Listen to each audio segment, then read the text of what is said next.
Hello dear students, welcome you again to online classes of Advanced Senior Secondary School Mundhal Bhiwani.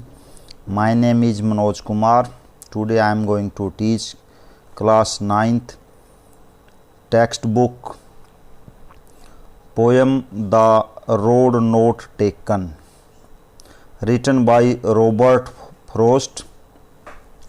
Before starting it, I would like to share some overview about this poem, my dear students. As you know, this is written by Robert Frost.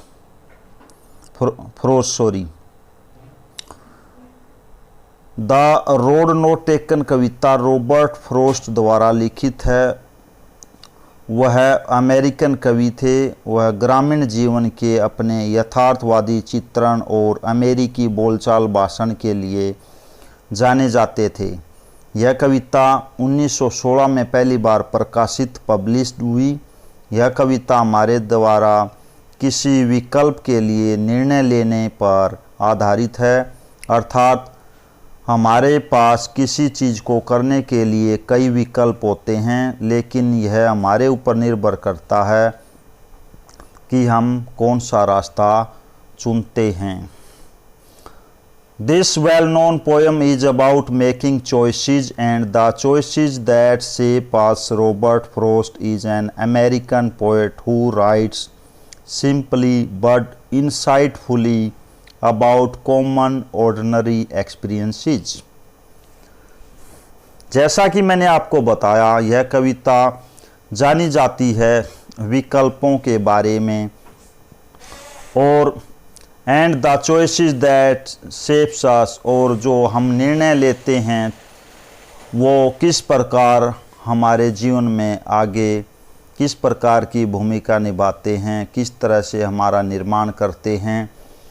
Robert frost American poet हैं, कवि हैं। Rights लिखते हैं simply सामान्यतः, but परंतु insightfully बिल्कुल एकदम गहरी पैनी दृष्टि से। अबाउट कॉमन ऑर्डिनरी, किसके बारे में? ऑर्डिनरी सामान्य एक्सपीरियंसेस, जो आम अनुभव होते हैं उसके बारे में, लेकिन उनकी जो दृष्टि है बहुत ही पैनी होती है। So let's start. Two roads diverged in a yellow wood. जो कवि हैं, पीले रंग के जंगल। येलो वुड मीन्स यहाँ लकड़ी नहीं होगा बच्चों, जंगल फॉरेस्ट होगा। येलो पतझड़ के मौसम में पत्ते गिरने से पहले जब पीले हो जाते हैं तो इस तरह का वहाँ पर जंगल है। और अपनी जंगल की यात्रा के बारे में कभी किसी चौराहे पर खड़ा है। टू रोड्स, दो रास्ते, डाइवर्ज्ड अलग अलग हो जाते हैं, विपरीत दिशाओं में बट रहे हैं। कहाँ पर? इन अ येलो वुड, एक पीले जंगल में। And sorry I could not travel both, one and be one traveler. Long I stood and looked down as far as I could, so where it bent in the undergrowth.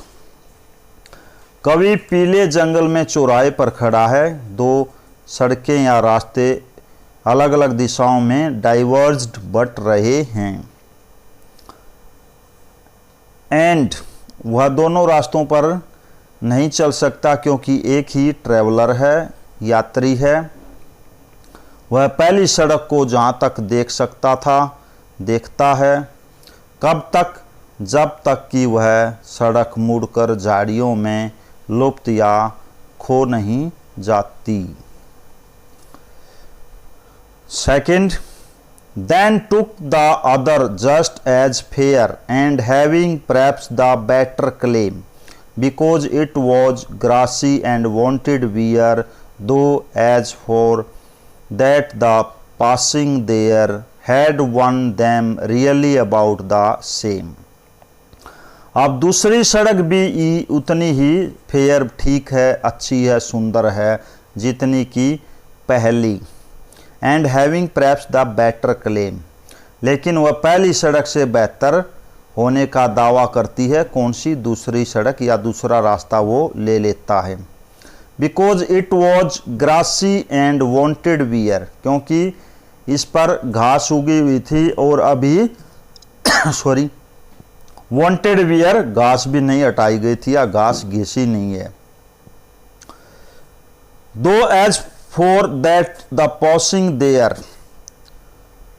कवि दुविधा में पड़ जाता है कि किस रास्ते से जाए, लेकिन वह शीघ्र ही इस दुविधा से निपट जाता है। Had worn them really about the same, वह पहली सड़क को किसी और दिन के लिए छोड़ देता है। तो बच्चों इसमें सेकंड पैराग्राफ में पढ़ा आपने कि उसे पहली की अपेक्षा दूसरी सड़क पे जाना पसंद आया, और क्योंकि उस पर घास थी, उस पर कोई चला नहीं था और अभी इसकी घास घिसी नहीं थी। Third, and both that morning equally lay in leaves no step had trodden black. Oh, I kept the first for another day, yet knowing how way leads on to way, I doubted if I should never come back. And both that morning equally lay in leaves no step had trodden black. दोनों रास्ते कवि के सामने गिरी हुई पत्तियों से ढके हुए हैं। जब कवि पहली सड़क को किसी दूसरे दिन के लिए चलने के लिए छोड़ देता है तो उसे क्या होता है? Yet knowing how way leads on to way, I doubted if I should ever come back. किस प्रकार रास्ते में से दूसरा रास्ता निकलता है और आदमी जब तक आगे बढ़ता रहता है तब उस क्रम में वह उस बिंदु पर पहुंच जाता है जहां से वापस आना संभव नहीं। इसके पीछे का मकसद ये है, उसे संदेह है किसी कवि को कि वह जिस सड़क को पहले ही छोड़ चुका है उस पर दोबारा आना संदेह है, डाउटफुल है। वह खुद नहीं जानता कि इस पर दोबारा कभी वह वापस आ सकेगा क्या। Last, I shall be telling this with a sigh somewhere ages and ages hence. Two roads diverged in a wood and I took the one less travelled by, and that has made all the difference. अब last में कवि क्या कहता है? यह कहना बहुत कठिन है कि जो सड़क हमने चुनी थी हमें अंत तक लेकर जाएगी। अक्षण भर में यह फैसला लेना बहुत ही मुश्किल है।